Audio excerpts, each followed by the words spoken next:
Hello everyone, मैं आप सभी का आपके अपने चैनल में स्वागत करती हूँ। आई होप कि आप सभी लोग अच्छे होंगे। आज की वीडियो में हम लोग एनबीएस का प्रीवियस ईयर क्वेश्चन देखने वाले हैं।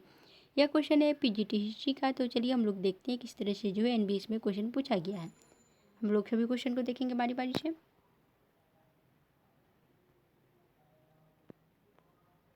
तो फर्स्ट क्वेश्चन में कहा जा रहा है, हड़प्पा लोगों की समुद्री गतिविधियों से संबंधित कौन सा हड़प्पा स्थल नहीं है।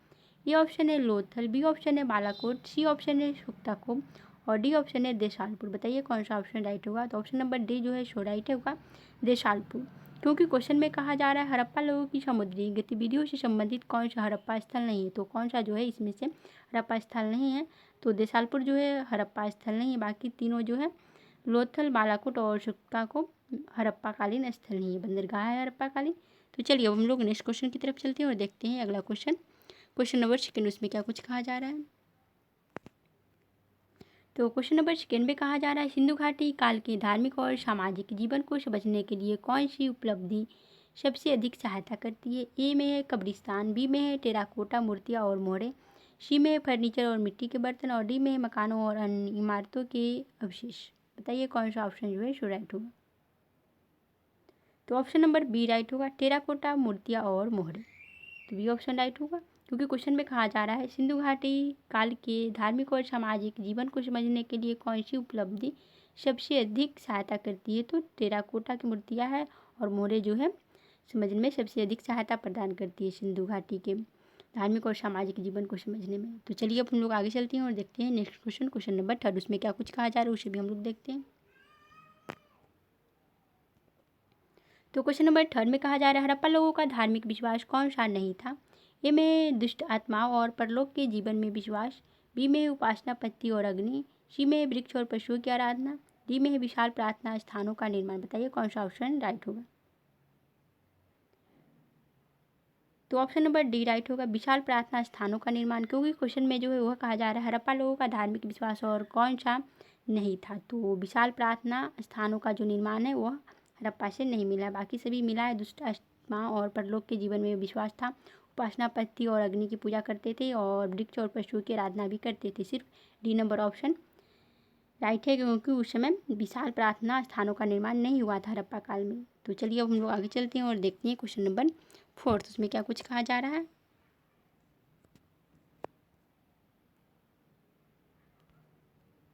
तो क्वेश्चन नंबर फोर्थ में कहा जा रहा है, भूमि की जुताई का प्रमाण कहाँ से मिलता है। रंगपुर, बी में है हड़प्पा, सी में है कालीबंगा और डी में है रोपर। बताइए कौन सा ऑप्शन राइट होगा। भूमि की जो जुताई का प्रमाण कहाँ से मिलता है उसके बारे में पूछा गया है। तो सी ऑप्शन राइट होगा, कालीबंगा से मिला है। भूमि की जुताई का प्रमाण कालीबंगा से प्राप्त हुआ है। अब हम लोग आगे चलते हैं, देखते हैं नेक्स्ट क्वेश्चन, क्वेश्चन नंबर 5, उसमें क्या कुछ कहा जा रहा है उसे भी हम लोग देखें।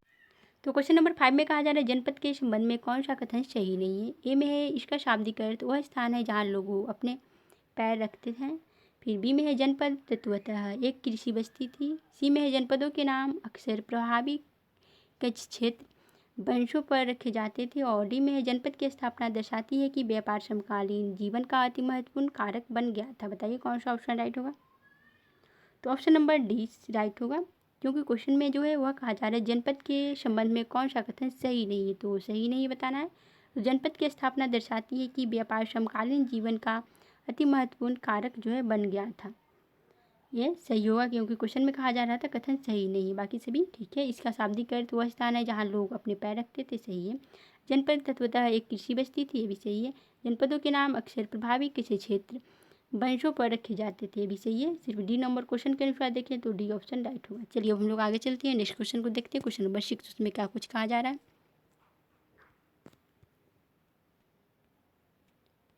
तो क्वेश्चन नंबर 6 में कहा जा रहा है, किस पुरातात्विक संस्कृति ने 16 जनपदों के भौतिक परिपार्श को बनाया था।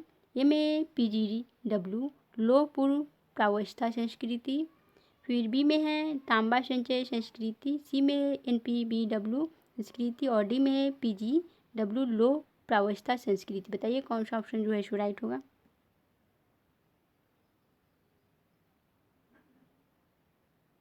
तो ऑप्शन नंबर सी राइट होगा, NBPW संस्कृति। क्योंकि क्वेश्चन में कहा जा रहा है किस पुरातात्विक संस्कृति ने 16 जनपदों के भौतिक परिपार्श्व को बनाया था, तो NBPW संस्कृति ने बनाया था। अब हम लोग आगे चलते हैं और नेक्स्ट क्वेश्चन नंबर 7 को देखते हैं, उसमें क्या कुछ कहा जा रहा है। तो क्वेश्चन नंबर 7 में कहा जा रहा है कौन सा मूल पाठ महाजनपदों को सूची प्रदान करता है। ए में है अंगुत्तर, बी में है महाभारत और सी में है जातक और डी में है थेरीगाथा। बताइए कौन सा ऑप्शन जो है सो राइट होगा।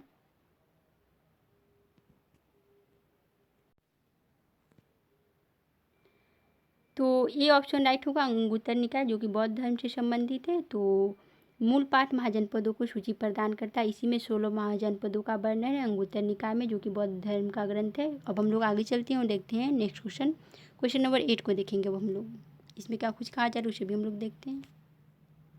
तो क्वेश्चन नंबर 8 में कहा जा रहा है दूसरे शहरीकरण में किस शहर का सबसे अधिक नगर क्षेत्र था।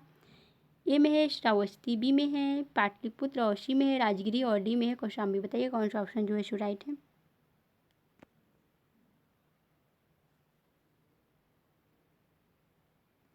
ऑप्शन नंबर बी राइट होगा, पाटलिपुत्र, क्योंकि क्वेश्चन में कहा जा रहा है दूसरे शहरीकरण में किस शहर का सबसे अधिक नगर क्षेत्र था, तो पाटलिपुत्र में। अब हम लोग आगे चलते हैं और देखते हैं नेक्स्ट क्वेश्चन नंबर 9, तो उसमें क्या कुछ कहा जा रहा है।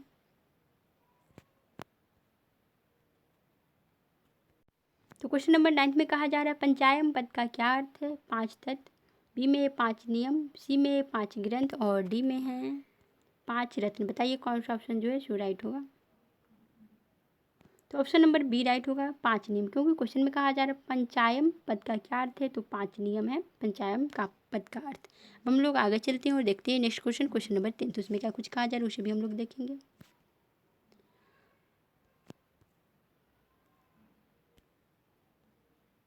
तो क्वेश्चन नंबर 10 में कहा जा रहा है बुद्ध संघ में प्रवेश करने वाले को कहते थे, क्या कहते थे, उपसंबंधा, फिर बी में है भिक्षु और सी में है श्रमण और डी में है अनुशासन। बताइए कौन सा ऑप्शन राइट होगा। तो ऑप्शन नंबर ए राइट होगा, उपसंपदा कहा जाता था। बुद्ध संघ में प्रवेश करने वाले को उपसंपदा कहा जाता था। चलिए तो हम लोग आगे चलते हैं, देखते हैं नेक्स्ट क्वेश्चन नंबर 11, तो उसमें क्या कुछ कहा जा रहा है। क्वेश्चन नंबर 11 को तो इसमें कहा जा रहा है बुद्ध के पहले उपदेश को कहते हैं। तो बुद्ध ने जो पहला अपना उपदेश दिया था उसे क्या कहा जाता है। ए में है महाभिनिष्क्रमण और बी में है धर्मचक्र प्रवर्तन, सी में है धर्मघोष और डी में है महापरिनिर्वाण। बताइए कौन सा ऑप्शन राइट होगा। तो बी ऑप्शन राइट होगा, धर्मचक्र प्रवर्तन। बुद्ध ने अपना पहला उपदेश जो दिया था उसे धर्मचक्र प्रवर्तन नाम दिया गया, और जब उन्होंने अपना गृह त्याग किया तो उसे किस नाम से जाना जाता है, तो महाभिनिष्क्रमण। और जब उनकी निर्माण प्राप्ति हुई कुशीनगर में तो उसे क्या कहा जाता है, तो महापरिनिर्वाण कहा जाता है। और बुद्ध के पहले उपदेश को धर्मचक्र प्रवर्तन के नाम से हम लोग जानते हैं।